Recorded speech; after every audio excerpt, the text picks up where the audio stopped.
Well,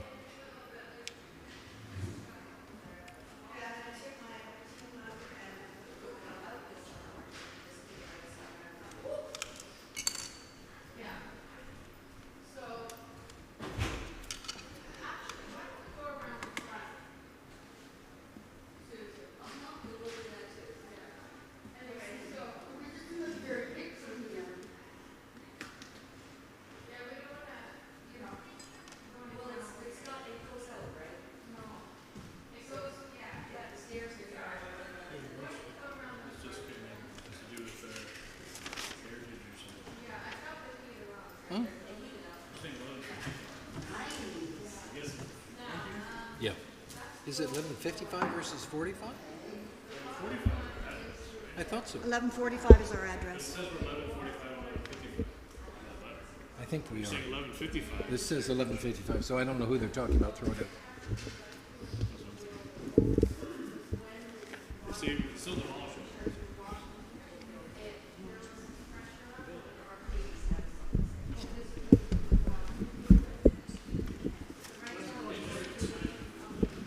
No, I think it was as a result of 11 doing their, right?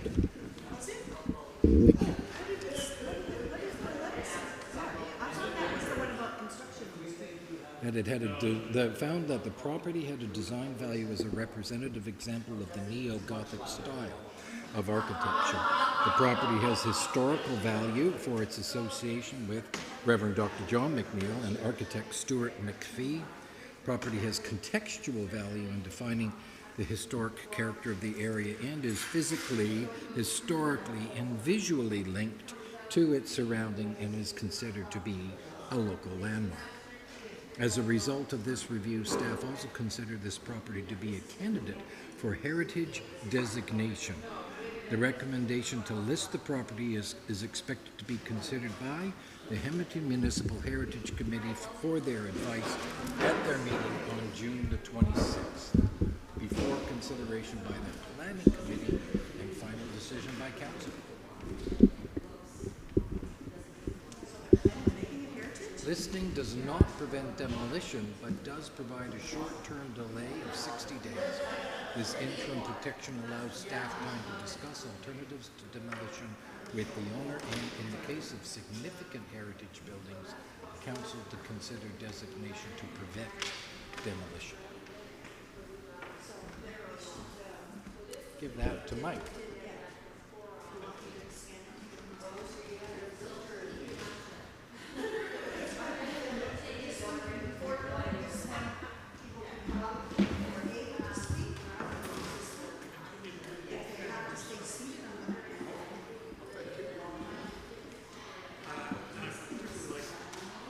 It's on. Right? Hello, hello, hello. No, this one normally isn't on. That's choir, whoop, choir Right. left and right.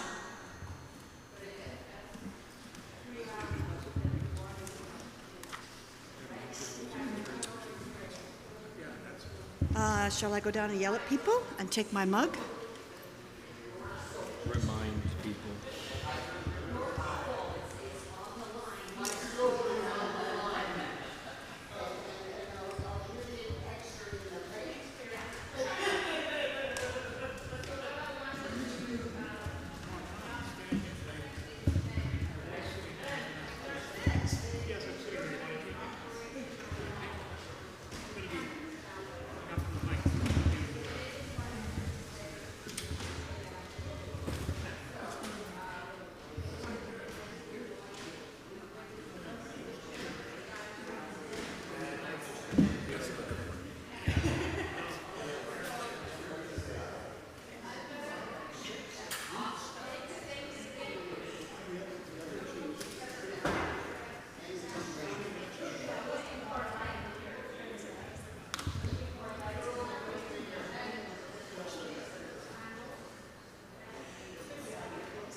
Just save it.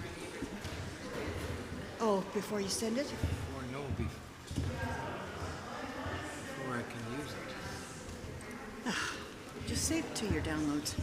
That's what I do, and then I get rid of I shit. can't open it up though. I can't even open it up. Yes?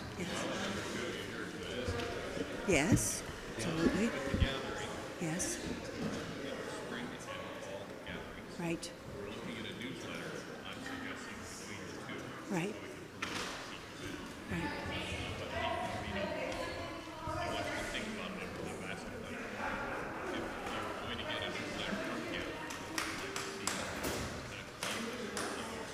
Okay.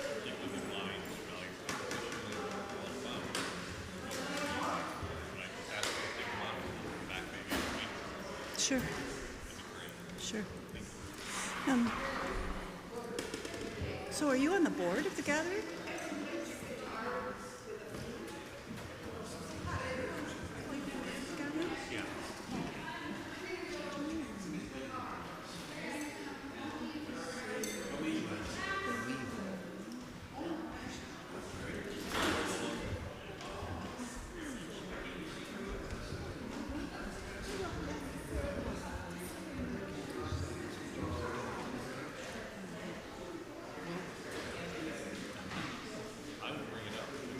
Susan's on the program. She's on the board too. We've just come on. So there's some land. However, talk about that. That's a launch. That's a deterrent to something. Yeah. Right? Anyway. Great point.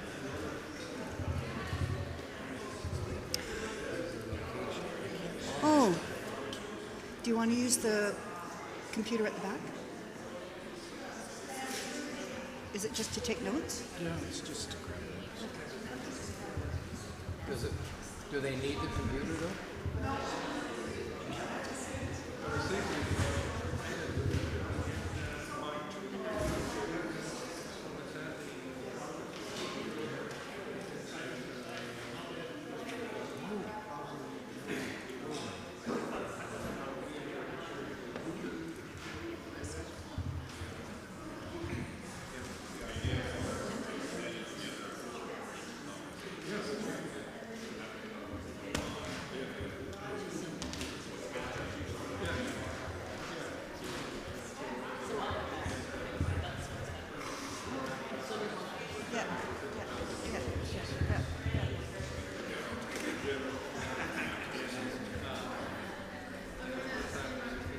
So we need word, right? I am checking the microphone. Okay, it's this side. I'm checking this microphone. Yeah, mic's working. Mike, hello, oops.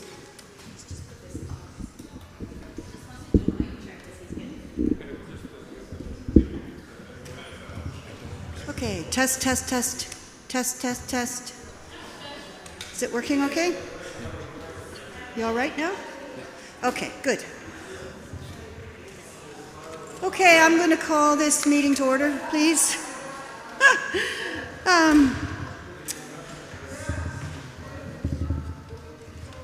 You will see that I am not Sonia. Sonia, I'm here today in my role as vice moderator. Sonia's not with us. She had surgery this week and she's at home recovering. And so let us all hold her in our hearts and prayers for a speedy recovery. Do we begin with a prayer? Do we begin with... We will begin with regrets. Regrets? Yes. So, yes. Sonia and Paula and Barb, Trish.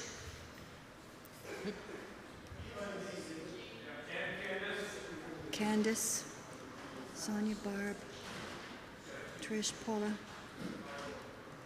Candice? Yes? Candace. So we have Sonia, Barb, Trish, Paula, Candace. Okay. So let us begin with a bit of prayer. Gracious God, we acknowledge our need for your wisdom today. As we discuss plans and make decisions, grant us insight that reflects your truth. Help us think clearly and speak thoughtfully. We trust you to guide our minds and unite our perspectives for the benefit of all involved. Amen. Okay, can we begin with the approval of the annual meeting minutes from February 8th? Yes, that's Anne. And Bruce is seconding, so Anne is, and all in favor? Yes. None against? All right then, passed. We will move to the financial report, and I'll call on John Purdy to do that. And I will note, if you have something to say, please use one of the mics. If you can't get up, I will bring you the walk mic, okay?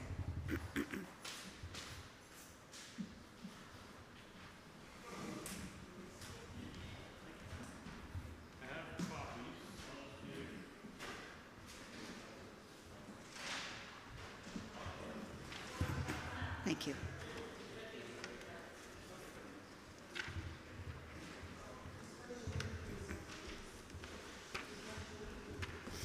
So we have our quick financial report here. So this is up to the end of May. And you can sort of see that we're almost on budget in our like the revenue coming in. We're a little shy of what we expected. For expense-wise, we're under budget in, it looks like every category except right now utilities. And you'll notice bank charges and HST is very high. The reason for that is we got our large bill for the roof that they repaired, and David will get into that one later. And so you can see our extraordinary event down below is $14,000, which was the remainder of what we owed on the roof. We paid a deposit in 2025 of $4,300, so that $14,000 is the amount of what was left minus the HST. So the HST portion is up a little higher. So that explains why we have right now a fairly large deficit of about $12,000. Now we have not paid that roof bill yet, and again, David will get into more of that later. So right now, I feel that we're in a fairly good position. Heading into the summer's always a little tougher, but now with e-transfers and direct deposit and Canada Helps and things like that, we managed to keep our revenue more steady throughout the summer. We used to sort of white knuckle it for July and August, and then September 3rd would roll around and we get a bunch of checks in. So, but nowadays it's a bit more fluid throughout the summer as well. So that should do well. And right now we're in a very good cash position because, like I said, we haven't paid that large bill, and we've had some very strong donations towards the roof and the bell tower. So I think that's about it. All the highlights. Are there any questions about it? Okay. I'll get it Oh. if anybody needs me to. Oh, that's the new bell tower. That's great. So yeah. So like I said, like we've had lots of donations towards the bell tower for the roof. So we should be able to cover the cost of that when we want to pay it. And like I said, David will get more information on that later. So thank you very much. I move to have this. To accept this. Yes. Yes, The treasurer's report. Yeah. Seconded, Lynn. Okay. All in favor?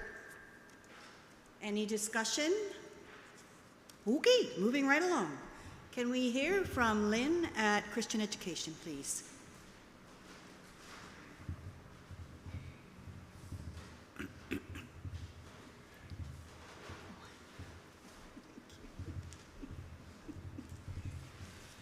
Hi. We've had a rather quiet year so far, which is kind of nice. We did have our Bread for the Body with Gary leading us 3 evenings, and that went very well. Bible Quest, we was running like a smooth-oiled machine with Jessica at the helm of that, keeping us organized. The Lenten books were received by everybody in the congregation, and we will do that again next year. And we have our picnic coming up. I'm finished. So I hope everybody's here next week with your running shoes on, because there's going to be games. And that's it. All right, excellent. Okay, next is deacons. That would be Garth and Heather. Am I saying anything? That'd be great. You're multitasking. You're not even You got saying. no. It's all good. This is a report from the deacons. We meet once a month, and there are 6 of us. Garth and Heather as co-chairs, Sharon, Jennifer, Mary, and Paula. Susan's achievement. After years of hard study and work, Susan has received her doctorate in ministry from Colgate Rochester, something else, seminary. A number of us had observed her thesis defense process over Zoom. On May 24th, we gathered, we celebrated. Many congratulations, Susan. Our main task as deacons is to support the ministry of MacNeill in the planning and unfolding of worship and ensuring congregational pastoral care. Of course, this involves supporting and guiding our minister, Susan. Susan conducted her doctoral research on the subject of the communion service in a Baptist context, and a number of MacNeill members served as subjects in her study. And we're going to have a meeting on Wednesday. It's actually an in-person meeting with food. And Susan then will present her findings to the deacons, following which we will have a full discussion on communion as we practice it. Just a note about the review of the Lent and Easter Sunday, very meaningful services, with Easter Sunday a joyful climax. Music was wonderful, the theme came through. Our thanks to Susan and Monica and everyone who contributed in planning. The youth puppeteers told the Easter story in an inspired and inspiring way. The Easter service was preceded by the memorable Easter breakfast organized by Al and a cast of thousands. Just to note, we had, I think, our maybe second or third community ecumenical service in the dead of winter. So dead of winter, we had to cancel the first time because it was a snowstorm. And the service was here with guest speaker Dos Sidney, with an interchurch choir prepared by Monica. MacNeill has agreed once again to host the 2027 service. Just a note about MacNeill's associations. We're associated with the Gathering, the Niagara Hamilton Association, and AWAB, the Association of Welcoming and Affirming Baptists. There's going to be actually a fuller report about the Niagara Hamilton Association. In terms of the gathering, around 10 of us from MacNeill attended the spring gathering session on May the 2nd at First Baptist Church, Guelph, with guest speaker, the Reverend Mike Wood Daly, who is the researcher who works with RELEVAN that our congregation is now working with, and you'll hear that from a report about the MacNeill Opportunities Committee and what's going on with RELEVAN from Bruce later on. Now, just to note that the full gathering session is on Saturday, October the 24th, and MacNeill gets to be the host. And Bob is the program planner with his hat of program chair from the gathering. But this will require that a number of us from MacNeill volunteer our services to host this event throughout the day. So we're very interested in having volunteers for that. And also, I think there's still need for billets if you felt you could have somebody stay overnight. It may not be necessary. Not necessary? Forget that. At the April council meeting, the deacons requested that funding from the Aldwinkle Fund be accessed to support the, this gathering on October the 24th. It's going to be amazing sort of reflection on where we are in the world, where the church is in the world, what the possibilities are. And we've got a total of 6 guest speakers. 3 of them are from way out of town.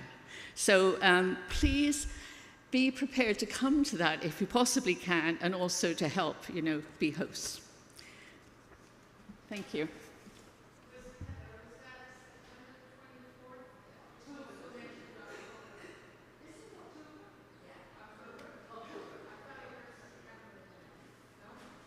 But what I could add, you give me something to add now, though, because the day after is going to be our annual anniversary. And one of the speakers, and it's actually Brian Henderson, who is the director, I think that's his name, of AWAB, will be our guest preacher that day. So it's all kind of rolling in, and it'll be a big weekend. Thanks, Sandy.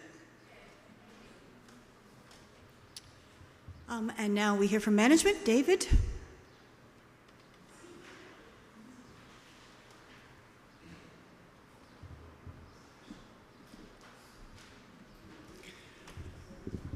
No, I submitted a rather... Thank you, Garth. I submitted a rather extensive report to Garth on Friday. I'm not going to go through all that I've written here, but I will highlight as best as I can. And first of all, I just wanted to thank everyone who makes up management at this point for the willingness to participate and discuss and meet since I took over as chair. Monica Knott has agreed to stay on as past chair in an ex officio capacity, just so that you know that. Okay, I'll start off with the really big item, which was the bell tower roof, the work was completed in April, or so we thought. Following that significant rainfall we had several weeks ago, it was discovered that there was still a leak.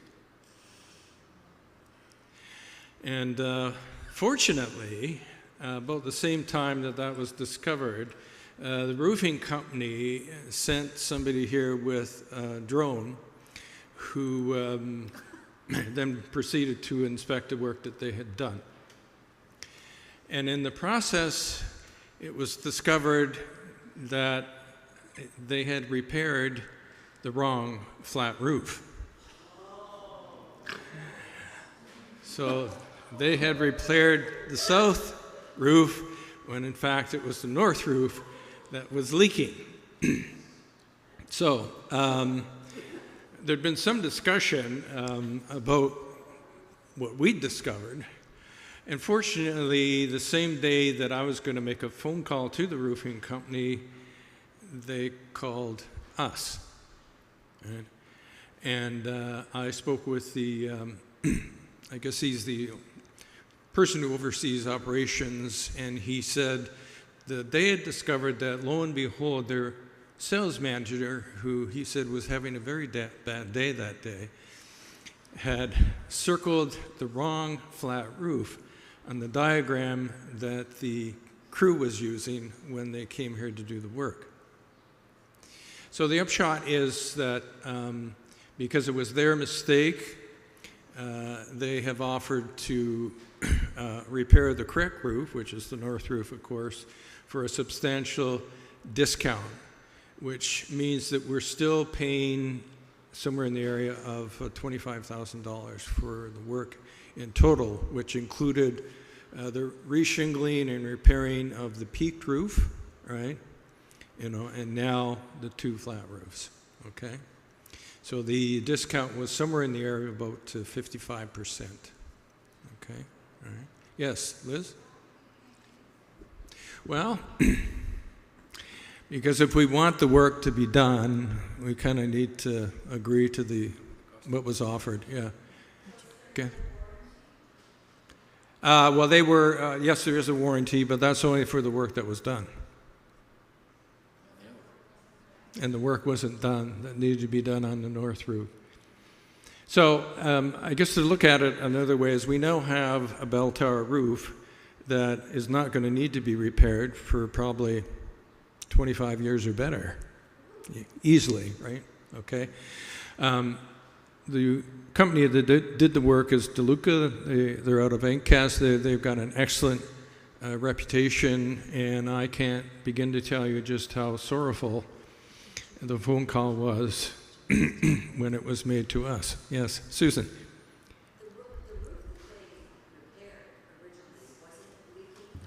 No, no, no.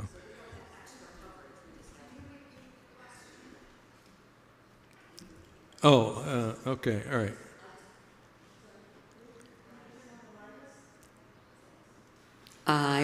There you go. I wondered if the roof that was repaired had been leaking at all, but it was not, apparently. No. Ben?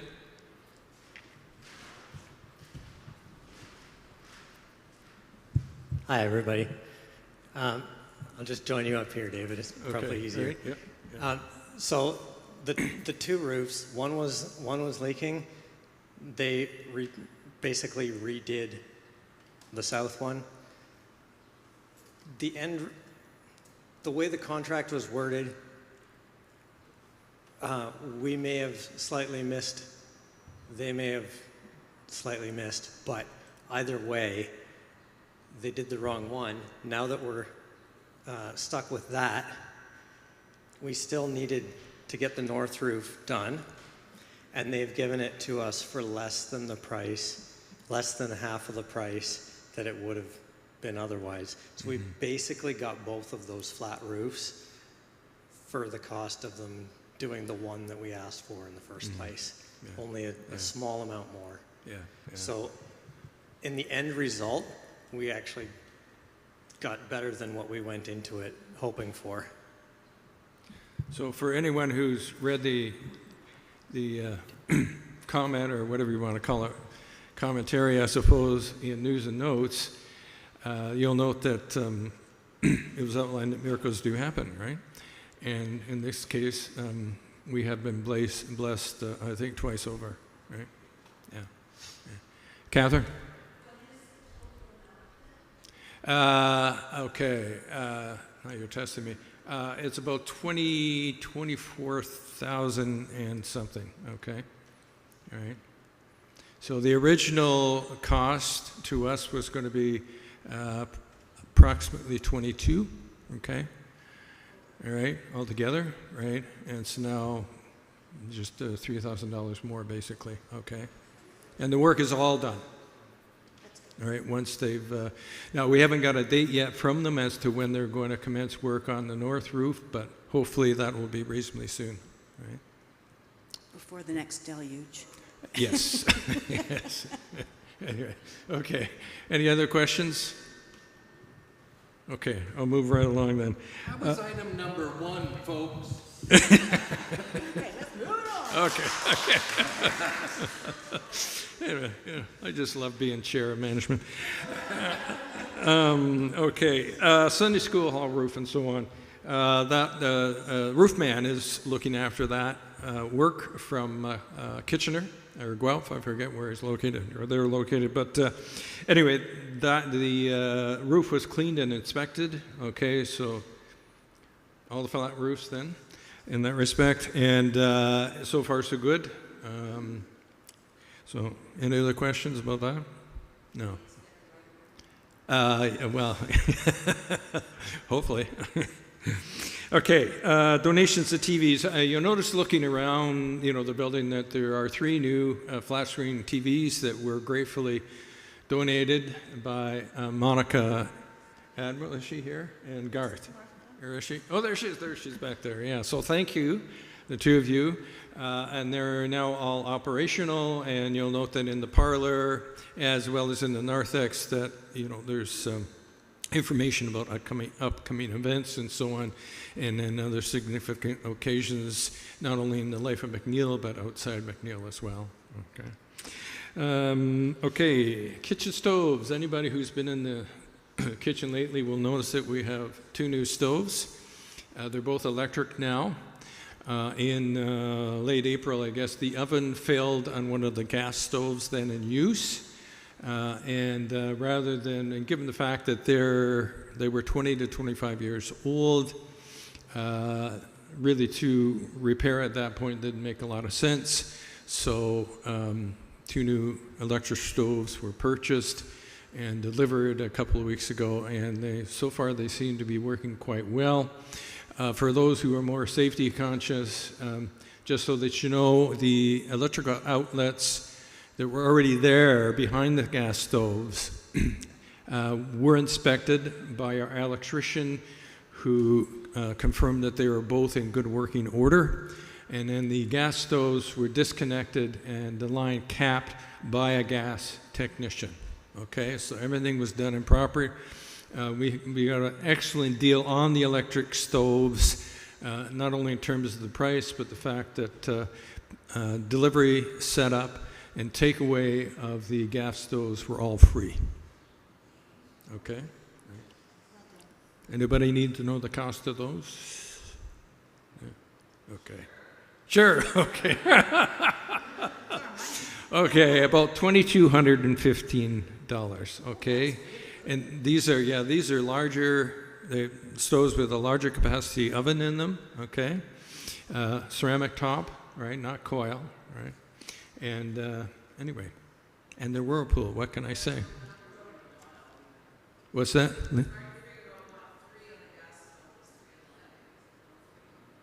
That's right, yeah. And just so that you also know, we did check with, I can't remember her name now, Kate, yeah, who's currently the cook for the daycare. Checked with both she and her and Miranda in terms of like, what would you like to see in a new stove? She says she doesn't need a stove with, an extra burner. She said she's quite happy with 4, all right?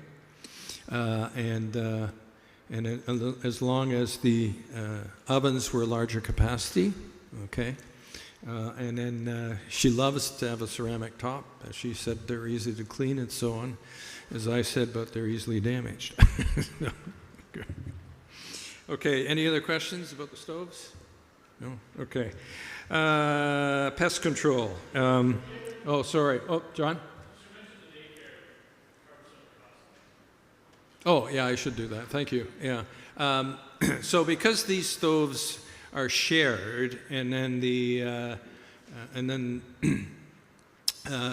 daycare is covering 60% of the cost, meaning that we're responsible for 40%. In addition to that, the daycare will cover 50% of the cost of the electrician to come in and inspect the outlets, and 50% of the cost for the gas technician to come in and disconnect and so on. Okay? All right. Ann? Yeah.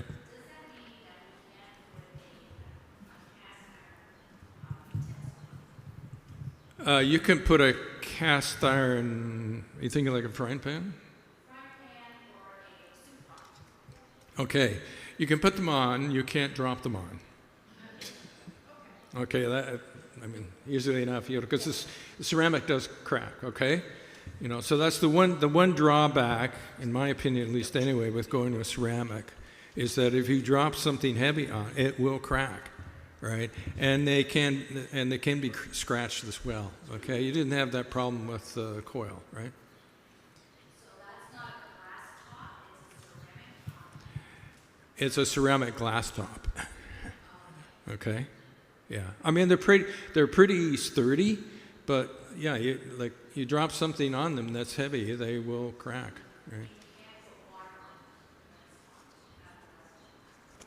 Right. Yes. Yeah. You just need to be a little more careful, perhaps, than usual. Not to say that you weren't before, but yeah. Okay. All right. Okay. Go ahead. Oh, thank you. Okay. A bit about pest control. We have a company who comes in and inspects the kitchen and so on a regular basis, as required by public health. Last time when he came in about a week or two ago, he commented that from what he could tell, there were a couple of areas, in the kitchen and so on, that mice could perhaps enter through. So Sandra, where is she? There she is, has been diligently filling in any holes, cracks, and so on since then, using tape, whatever may be necessary, steel wool in some cases, to make sure that's taken care of. And caulking, yes. Okay? Yeah. Yeah, anyway. Yes, yeah, yeah, on the Haddon Street doors, right? And the kitchen doors, yeah, okay, yeah. That was new door sweeps. Yeah, not new doors. You think we're broke now? Okay, for anybody who's really observant, you notice that there's more carbon monoxide detectors than there used to be around, right? There was a change in regulations at the beginning of this year for residential dwellings. You now need to have a carbon monoxide detector on each level of your home, okay? When Sandra brought this to my attention, and also the fact that Home Hardware had some carbon monoxide detectors on sale, I said, go ahead. And so we've got one in the narthex now. We've got two here in the sanctuary. We've got another one in the King Street hallway, in addition to the one that was in the kitchen before. The reason being that, I mean, we have, I can never remember whether it's 5 or 6 furnaces, right? And several can be in operation at one time during the winter, right? So if there is a leak developed, you know, like we want to be covered, basically, for insurance purposes, right? All right, and we have a daycare here. Yeah, all right. Okay, King Street access doors. So there's now one key required, okay, to enter off King Street, for which Garth is very thankful, and I imagine all the other musicians. I got nothing. Wow. Wow, come on, a little bit of excitement. Okay, all right. It took 17 years. Yeah, okay. Yeah. Well, you know, better late than never. Okay, grounds maintenance, Mr. Al Ahmed, if I'm pronouncing his name correctly, he and his son Sal will be looking after our grounds again this year. They agreed, actually prior to beginning work, on the lawns themselves, to clear the rose gardens and so on, the other gardens of leaves and debris and so on, in advance of the flower sale, which was wonderful in the airport. He had just returned from vacation in, I think it was Syria, all right? Vegetable garden, following up on that. If you notice, look at the vegetable garden now, it's pretty overgrown with weeds and so on. It hasn't been in use for several years now. And so it was decided that perhaps it's time that something was done about it, especially if we want to remain in good favor with our neighbors, all right? And so he and his son will be approached, see if they can remove the weeds, turn the soil over, and then we'll look at either reseeding or perhaps planting some shrubs and so on to act as a windbreak on the south side of the church here. Okay. Yes, Susan. Regarding that space there, the garden and the whole side, actually, there was some conversation at one point about perhaps turning all of that into a community garden for the community, and apparently you can register them with the city, and then people would come and do the thing. Anyway, I don't know how that conversation, clearly that conversation didn't go any farther. Nonetheless, it was an idea that was expressed to outreach at one point, so wondering, as long as it could take a while for that idea to come to fruition, as long as nothing else is going to happen to that property. It would be nice to still be able to do that, should we be able to do that. Is that a possibility? You can always retill. Like, if the seed grows, grass seed grows, then and we want to change it, yeah. Yeah. Al? Yes. I'm going to address the use of the garden a possible use of the garden during the outreach report, which is going to follow fairly quickly here. Okay. Yeah. All right. And just so you know, I mean, Outreach was in contact with management about the garden, and basically we were told, well, look, if you have somebody who wants to oversee the management of the garden, that's wonderful, but we aren't going to. Yeah, okay. I mean, if that, rent it out or whatever the case may be to the community, but, we're not going to make sure whatever it needs to happen does, okay? All right, any other comments about the garden? No, okay. Okay, the drain below the fire escape off the boardroom, that's been mentioned several times now in reports. Because of the amount of money that we'll be spending on the bell tower roof, it's been decided just kind of leave that for now. The city has informed us that there is no blockage at the street, which means there's blockage further up the line, okay, for which we're responsible. We had discussed about bringing a company by the name of ProMedic back in just to do a scope of the line itself, but of course that's going to cost money to do that.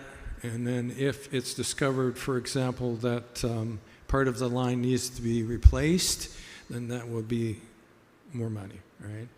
At this point, it's not creating a hazard for anyone, right? So we're just going to leave it until the fall, right? Okay, big item, and I'm glad you're here, Monica. Yeah. Yes. Okay. Management has been diligently following up on Monica's query about whether or not we can have a lift that where the chairlift is now that makes the church fully accessible. Right? We've had 3 companies come in to provide us with a quote to do that, right? So it would be like an incline lift.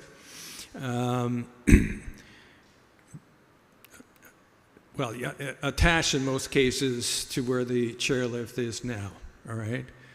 There was an alternative plan presented to us where the lift would be on the opposite side of the staircase or stairway and in the form of a curve, okay? That is much more expensive, right?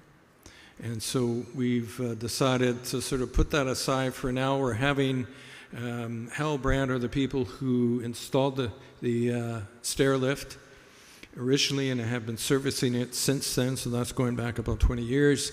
We're going to have them come back and just go over measurements again, okay, this week for a straight incline lift, and also discuss with them the possibility of a curved lift, but on the same side of where the stair lift is now, just to see how feasible that is, okay? But with a straight incline lift that folds up at the top of the stairs, okay, where the stair lift currently, or the chair lift currently sits, all right? That is going to potentially cost us about $40,000 plus tax, okay? All right. Any questions about that? Yeah.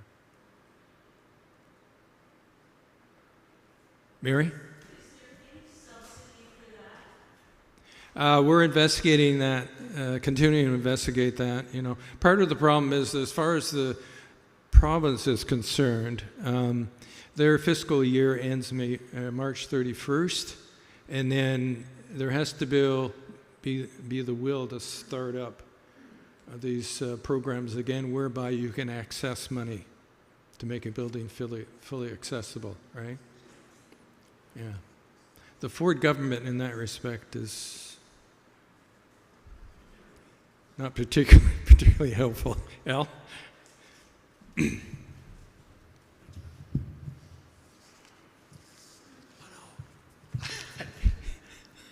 You're at a loss for words. I'm at a loss for words, yeah. What was the... I need some help here. What were we talking about? Oh, the stair lift. Yeah, The stair lift, yeah.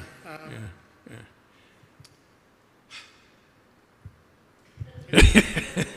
I do have a question. Is there a possibility of getting funding for this after the fact? Like after it's been installed? Or do we have to get the funding before? We have to have, what we have to have in place in order for funding to be considered is a plan, basically, right? A plan. This is what we're going to do, right? Yes. And then it goes off to whatever. Because we have a small window when it could be done, like during the Christmas break, is the only real window when the daycare isn't there. That's right. Yeah. If we go ahead and do it, would we be able to access funding after the fact? Not usually. Not usually, okay. yeah. So that's, I mean, I wasn't going to go into that, but yeah, realistically, the only time that this work can be done, if, as a congregation, we decide that we're going to move ahead with it, would be during Christmas break, right? So that 1 week when the daycare is closed, right? All three companies indicated, if I remember correctly, Bruce, you're here, that, they could do that, all right? We don't want them to come in on a weekend because it increases the cost significantly because it's overtime, right? Jennifer?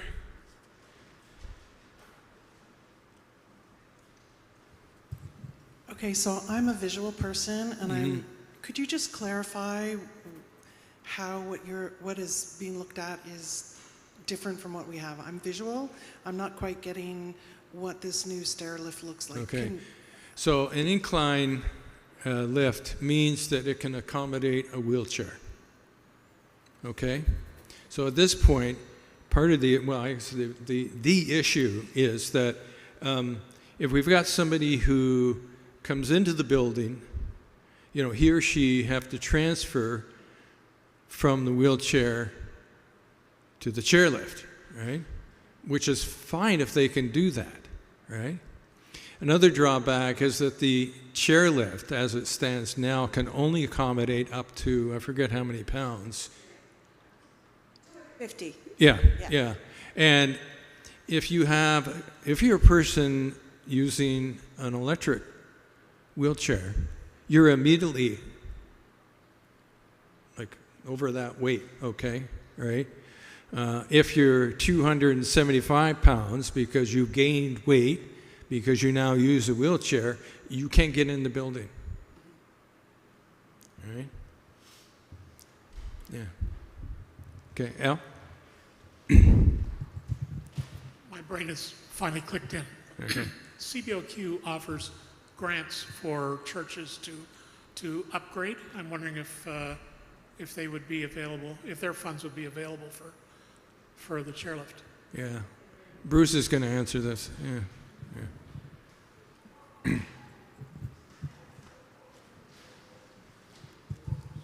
I'll give you the short answer, no. I did contact CBOQ, and I forget the name of the gentleman that I was in contact with, but he said that the stipulation, the regulations, the contractual obligations do not match what we are doing. Okay. Thank you, Bruce. Yeah. I should mention as well that the lift that we're looking at was installed at North Burlington Baptist Church, probably about just over 10 years ago. It's a Severia lift by Delta, if I've got that right, Ben. Yeah, they've had no issues with it. Right. Can accommodate a person in a wheelchair or someone who just needs to get up the stairs, but needs help doing that. And so there's a seat that flops down, and then they sit on that seat, and the same as the chairlift, they're belted in, and then they go up. Okay, right? The other important comment, I think, for everyone to hear is that if we go with this lift I just mentioned, all right, the same, there's not going to be any need to change the electrical setup that's there now for the chairlift. Okay, right? with the other lifts, I mean, there was going to be a cost for an electrician to come in on top of the quote and also do that work, okay? All right, to increase it from like 120 to 240, is that correct? Yeah, that's right, yeah. Sandra? Have they looked at the electrical panel when they come in to give your assessment? Yeah. Well, they actually don't actually need to look at the panel. They just need to look at the setup for the chairlift, right? So it's break the panel. Yep. And behind each breaker there's a fuse. Yep. So it depends on what the draw is, wattage for this new system. Yep. That can handle the current. Yeah, I just spoke to that, all right? So the other two lifts require 240 voltage, right? The one that's there now is 120, okay? So our preferred option that David's speaking about matches with what's provided for the stair lift that we currently have. They've checked that. The other two options would require an upgrade in, at minimum, getting 220 from a panel to there. I don't know if they looked at the actual panels in terms of providing two, but it would require us to get the 220 volt circuits to, or 240, to the location of wherever those other two lifts would be.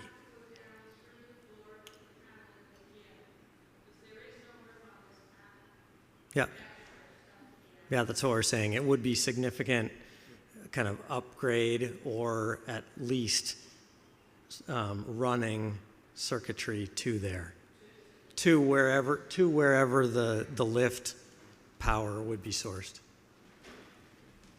Any more questions? I'm just looking at Bob. He looks like he's sleeping or praying that we get through this. Anyway. Okay. If there's no more questions. Dave, next steps then for the lift? Sorry, there is a question, yeah.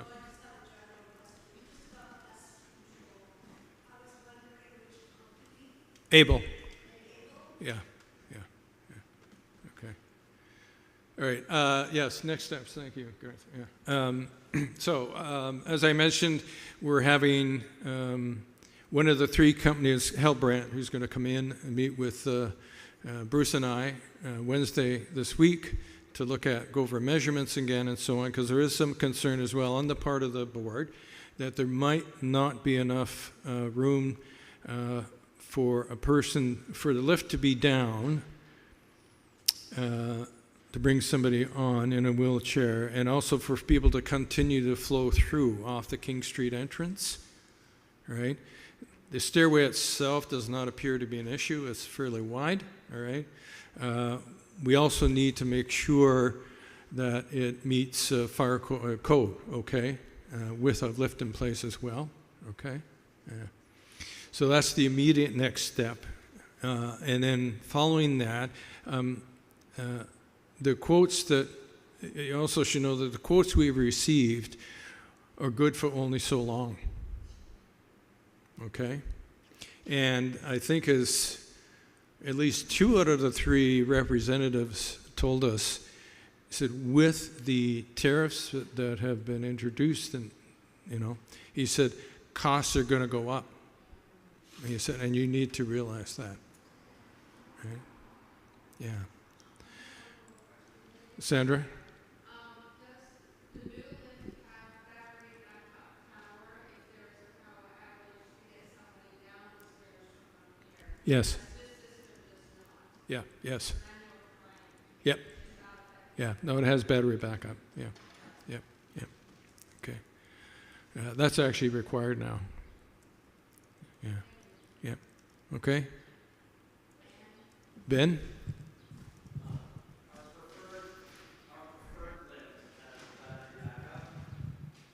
Yeah.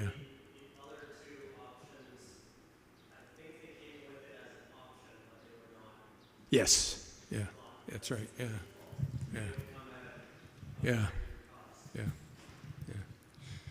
Can I ask Bruce? No. Bruce answered the question about the CBOQ.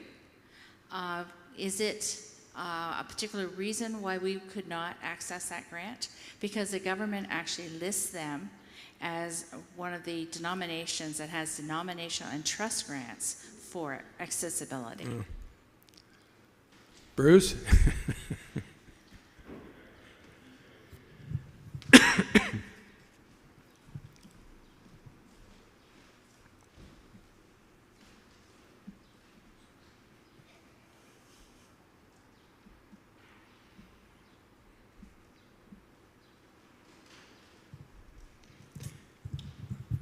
Sorry, Ann, I don't have the paperwork right here with me today. There were two different plans or programs that CBOQ made reference to, and when I contacted the person about it and explained our situation and what we were considering, he simply just indicated that neither of those apply. We could not take advantage of them. But I can't remember the reasons why. I don't have it here, I'm sorry.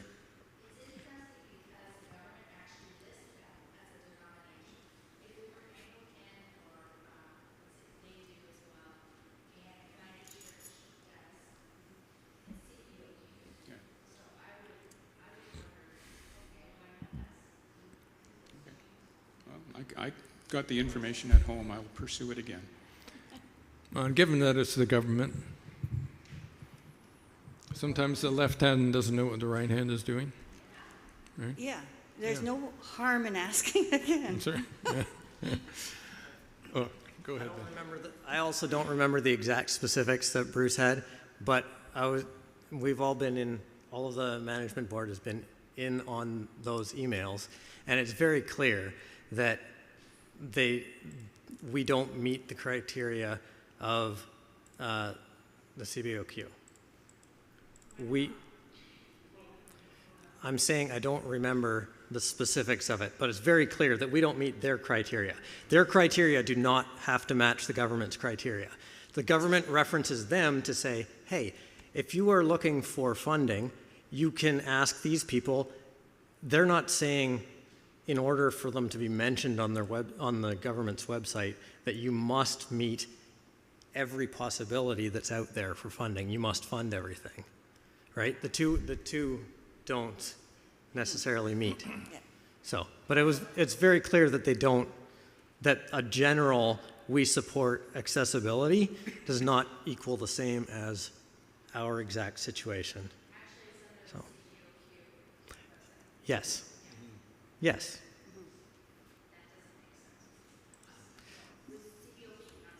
But even... Take it away. Agreed. Take it outside. It is what it is. It is what it is. I don't know. Yeah, I agree. Yes. Yeah. Well, there may be... Well, there's lots of reasons to be ticked with CBOQ. There may be a need for some healing. Don't put that in the minutes. Sorry, I didn't hear anything. Anyway. Okay, last, or unless there's any other questions. Susan's cell phone. The cell phone that she uses for church business needed to be changed from the service provider it was with to another service provider, which was facilitated by John Douglas with much appreciation. And so the phone is now through Freedom Mobile for $129 a year plus tax, which is a great deal. It's paid yearly, once a year, of course, plus a $10 setup fee. And Susan has a phone now that she can work without having to worry about who's paying the bills. Right? Okay? All right. And last, Ann? Freedom Mobile. Yeah. Freedom. Yeah. Oh boy, David's going to sing. Yep. Okay, and last but certainly not least, just want to make you all aware that the contract with our custodian was renewed this past February successfully, but she did indicate at the time that her role here as our custodian may be coming to an end. All right. So she's going to confirm, I think, in the fall, Sandra?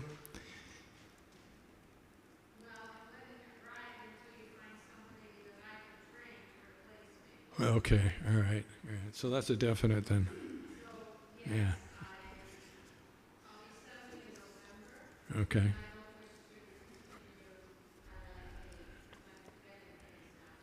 Okay. Well, join the club. Yeah. Yeah. Okay. All right. So everybody's heard that. So if you know of anyone who might be interested in taking on the role of custodian here, please send them our way. All right. Okay. Thank you for your patience and your time.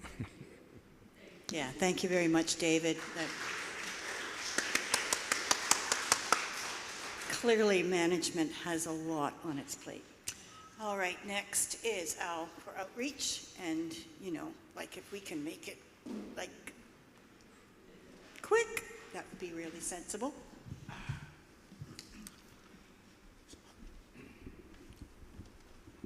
And now for something completely different. The much-awaited MacNeill welcome package has been completed. There are copies in the narthex, and one of them has actually been given to a new person who, if she attends for one more Sunday, she'll be a regular. I told her that. The package includes the heart card, information about music and education, and Baptist distinctives. Next is Student Open Circles. Jeff and Mary Beth Drury received high praise for their Christian work in bringing students together in a welcoming, safe environment and empowering them to actively volunteer in the Hamilton community.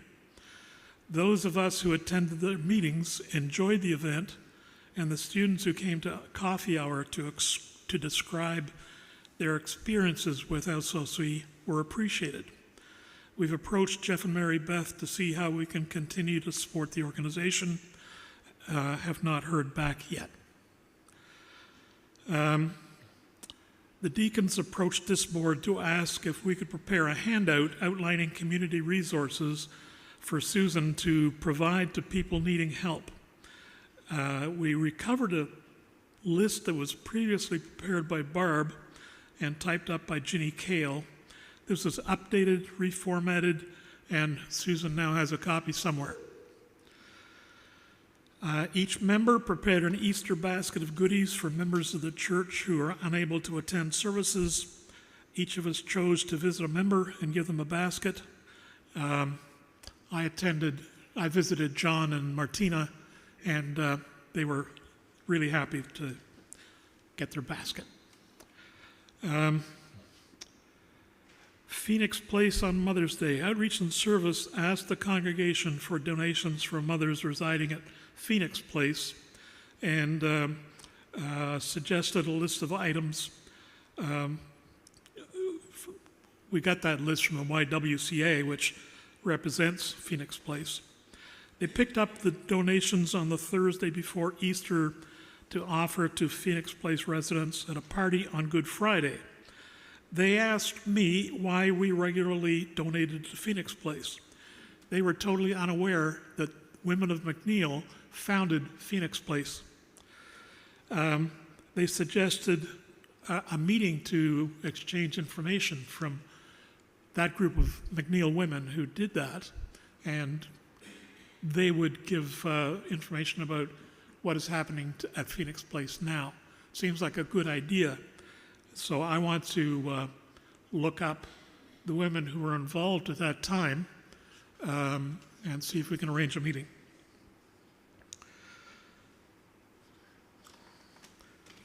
We've been approached by 3 organizations, Safe Families Canada, Across Borders for World Evangelicalism, and Men Ending Trafficking. They've reached out to MacNeill for support, and we're investigating for independent information before responding. The MacNeill Garden.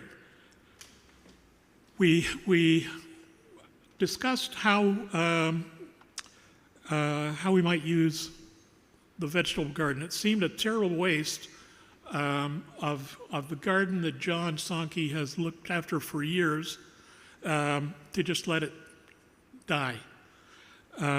We came up with some ideas, and because church property is the purview of the Board of Management, we sent that discussion, notes of that discussion to David and the board. Some ideas were proposed. We could use the garden as a tool to teach our children how to grow food. That was actually John Sankey's original reason for raising the garden, and nothing happened with that idea. We could make it open to members of the congregation to utilize sections or advertise to the community as a community garden. Of course, that would mean that someone would need to be responsible to manage whatever use is made. And so if anybody really wants to take over management of the garden, please let me know, or David know. I'm gonna put that in the request. In news and notes as a request. It was brought to our attention that CBOQ would provide grants to churches, and we forwarded that information to the Board of Management and to CE. At nudging from Monica, this board has assumed the responsibility to update and monitor the bulletin boards in the King Street hallway. And that was a learning experience. So it was amazing how old some of the material was that was on the board. So the board has divided up responsibility for the boards in the King Street hallway. I have a note here that says labels for the mailboxes in the narthex have been updated. That's not true, but they're going to be updated very soon.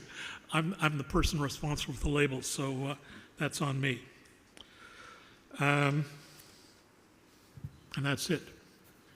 Any questions? Bob.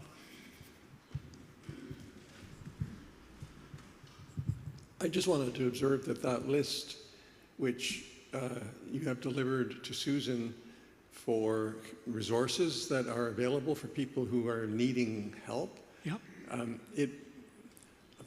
I'd like a copy of it. I think it might be a useful tool when you drive up to the intersection and the person is standing there needing help.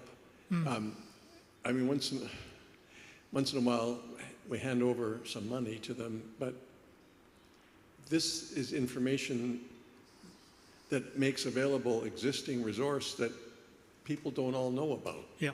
And it may be a really useful thing, a tool for all of us to have for when we have opportunity to use it. Just wanted to throw that out there. That's a good idea.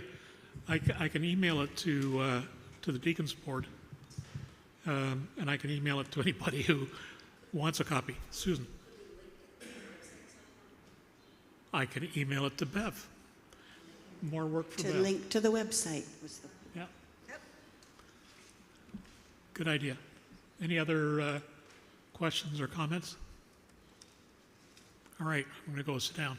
Okay, can I have a motion to pass all of the board reports from Lynn and seconded by Ann? All in favor? Any opposed? All right, moving on. Ad hoc committee reports. Is there anything from the newcomer report, Al? Okay, could you speak to that now, please? Sorry, who seconded that? Ann. I think it was Lynn and Ann. Lynn. That's just the way Thank you. Yeah, this is fairly recent news. Saleh has been hired as Saleh is Ahmed's son. He's been hired as a lifeguard at Wild Waterworks. Yeah. Ibrahim has been caring for our church lawn. I've seen him here twice now, all by himself, mowing the lawn and weeding. Noor, a born in Canada Alatme's son, is now about this high and is incredibly charming. Randa's sister, with her husband and family, have immigrated to Canada, and they are living in Hamilton. Ahmed visited Syria in April and May. He says the economy there is very poor. A Canadian dollar will buy a full meal. War damage is everywhere, homes and infrastructure destroyed. His parents are well, and their area is relatively unscathed.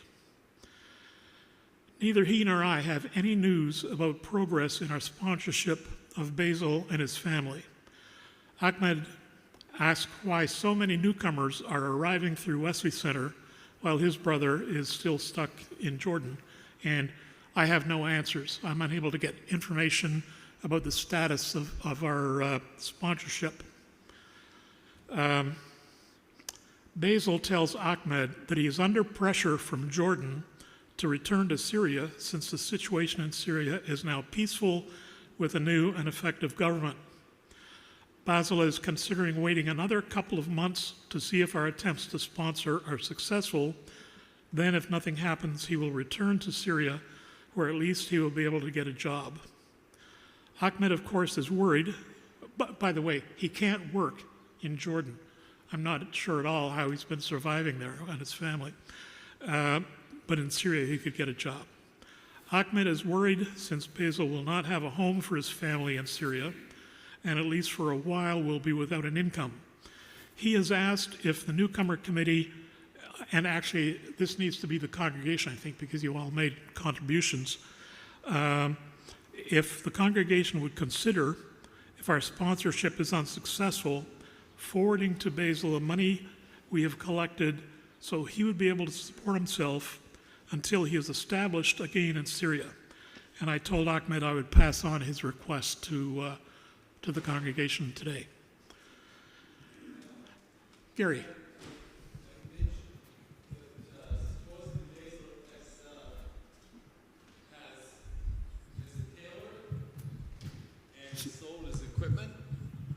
Yes, he had an established job, or an established business. Yes. And the Jordanian government moved in, took all of his equipment, and forbade him to have a business in Jordan. That was a couple of years ago now. So he didn't even get any, the money from it? No, they just confiscated it.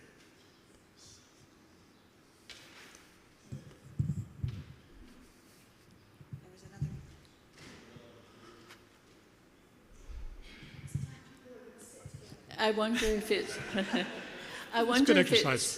I wonder if it's worthwhile you, Al, calling Wesley Center, just not saying the name. I plan to do that tomorrow. Okay, because I wouldn't want to relinquish the money if they've got some magic way of furthering it. They are a conduit for the government-appointed refugees coming to Canada. Yes. Yeah. So they just might be able to help really specifically around him. Yeah. No, I plan to call tomorrow. Okay. I just got that information on Friday. Might have even been Saturday. Right.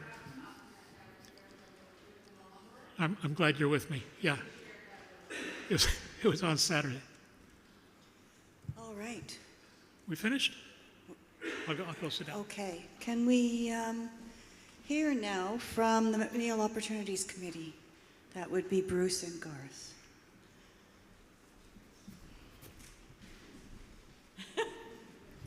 Sorry? Yes? Bruce has got this. Apparently I've got it. Just before I give my update, I'd like to remind everyone that the congregation approved the formation of the Opportunities Committee at the semi-annual meeting in June 2022. So we've been working diligently for 4 years. And last year, we came to the conclusion that we had exhausted our expertise. We had worked tirelessly, as I said, even through the summer months. So at the February 2026 annual meeting a few months ago, the congregation approved the establishment of a contract with Relevan, the company, to assist MacNeill in obtaining viable opportunities for future consideration for our building and property. We negotiated back and forth for a while with RELEVN with regards to the contract. They presented us with something. We made some revisions and sent it back to them and so on. And finally, in May of this year, the contract was finalized and signed by 2 of 3 of the 3 trustees, of MacNeill's trustees, Garth and Jean Pritchard.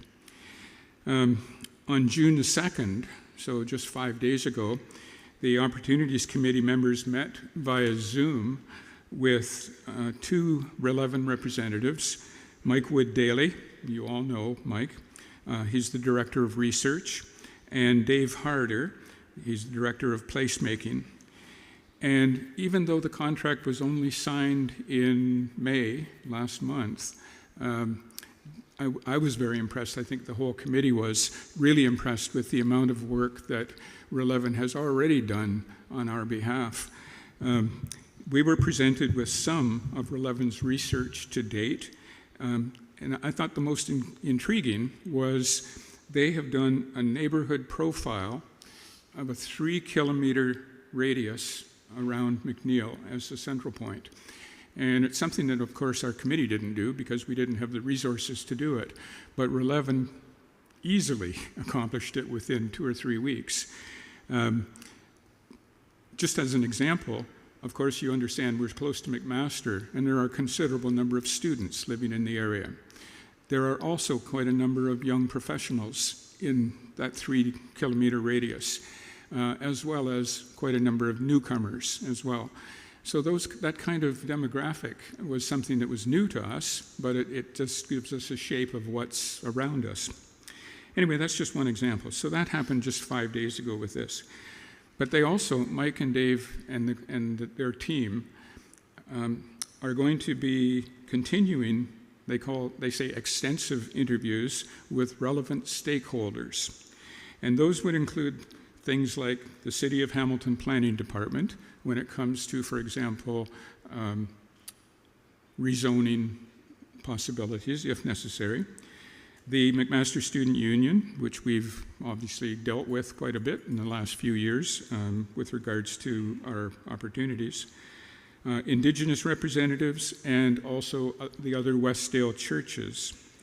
And this research will continue by them throughout the summer months with the objective of meeting with our congregation here at MacNeill early in September. And we did talk about the possibility of the Saturday morning after Labor Day. But that's not definite yet. But keep in mind that in early September, there will be a congregational meeting, and all of the work that RELEVN has been doing for us contractually will be presented to the congregation for our information, and perhaps potential next steps. And that's what Garth and I have to report. Do you have any questions? Any questions? Okay, good. Stay tuned.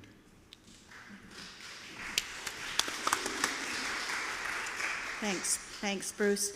And now we're starting new business. There's just one item, and that, so there are 2? There's an NHL. Okay, pardon me. Do you want to do that first, or do you want to do? Yeah, we can do it first. All right. Shall we do an update to the NHA report? That's the Niagara Hamilton Association. Yes. Bob, Al.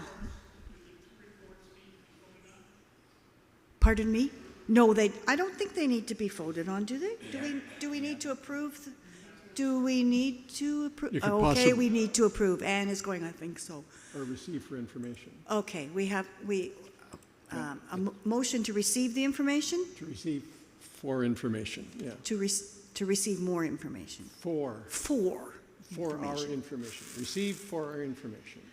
All right. Received for our information. Do I get somebody to motion that? Al. Second. No, I was looking at Jim. And brain would not function. Sorry. Everyone in favor? Thank you very much. Thanks, Bob. Can always count on Bob. So the annual general meeting of the Niagara Hamilton Association was on May 23rd at North Burlington Baptist Church. And your delegates were Malcolm, Lynn, and myself, and also Heather came, and Sharon came. That was the full allotment from here. I won't go through any aspect of the business except this. There was unfortunately very little spoken about the year-and-a-half process, the dialogue that we've been engaged in. The only thing that came forward is a motion, and I'll read it, that a Niagara Health Association Constitution Committee be formed to evaluate, discern, dialogue, and receive feedback with the intent to present a proposed constitution in 2028. The committee will be comprised of the Reverend Dr. Phil Stiles from Fort Erie, Reverend Dr. Sean McGuire from McMaster. It says Wentworth here, but now he's at McMaster. Olive Dempsey, First Baptist Church, Dunnville, and 2 others elected from the floor of this AGM, one representing Hamilton area and one representing Niagara area. In lieu of no one from the floor, the committee will still stand, and the Constitution Committee will use the parameters of the presented 2005 Niagara Hamilton Association purpose statement. End of the motion. And the good news is that the 2 representatives from the floor, one is Nancy Bell from Burlington Baptist Church, and the second is Paul Collins from Queen Street, and both of those in the background were put forward by the Gathering of Baptists in order that this Constitution it doesn't have the subtext that they're just trying to get rid of us. It will be a Constitution that involves, at least with those voices on this committee. So that's to let you know where that stands. Is there any question? Any question? Yes.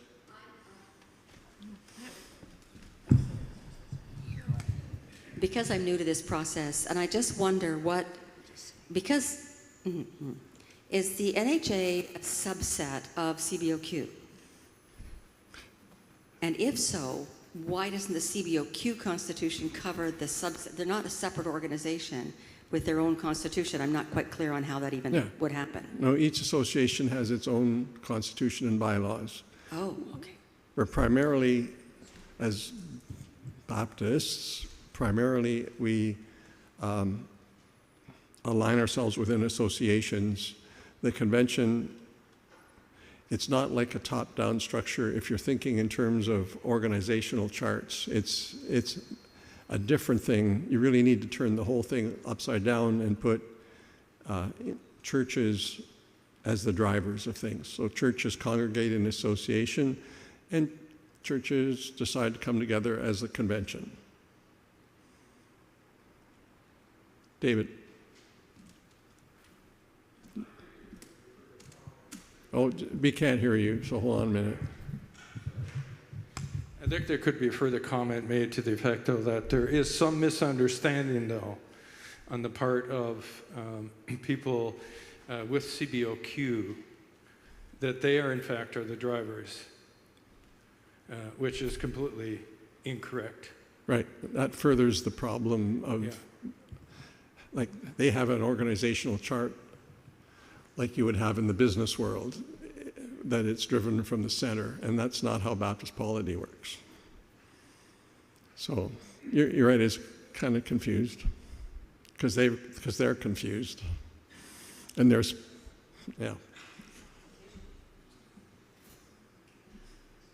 Any other questions? All right, then. Thank you, Bob. So do you want me to move that for information? Do you want to move that for information? I'll move that for information. Moved by Bob, seconded by Susan. All in favor? Not any opposed? None. All right, then. Can we now move to the second order, which is the presentation of candidates for baptism? And that would be... Yes, I know, it's me. Garth. Hi, everybody. Very exciting moment. Is this the last item? Yes, it is. Last item, Glory be. folks. And unlike Board of Management, it doesn't have 13 sub-month. But wonderful. So Mary and Sharon and myself had a wonderful opportunity to meet with both Taryn Charnock and Marjorie Irwin. Wonderful conversation, really lovely to connect with both of them, and we are happy to present them as candidates for the upcoming baptism service. So really, it's wonderful to have that happen. We wanted everybody to know, because that's what our Constitution says, that we should talk about it during a meeting, and so there you go. We've talked about it. So we'll have those two candidates in baptism in a few weeks. 21st of June, okay? Is that everybody okay with that? Yes?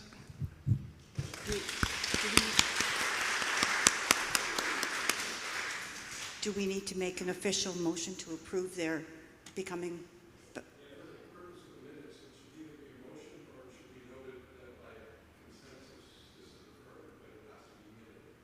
All right. So we need to ask if all those are in favor of this, of the baptism of Taryn and Marjorie. Okay. Raise your hands. Any opposed?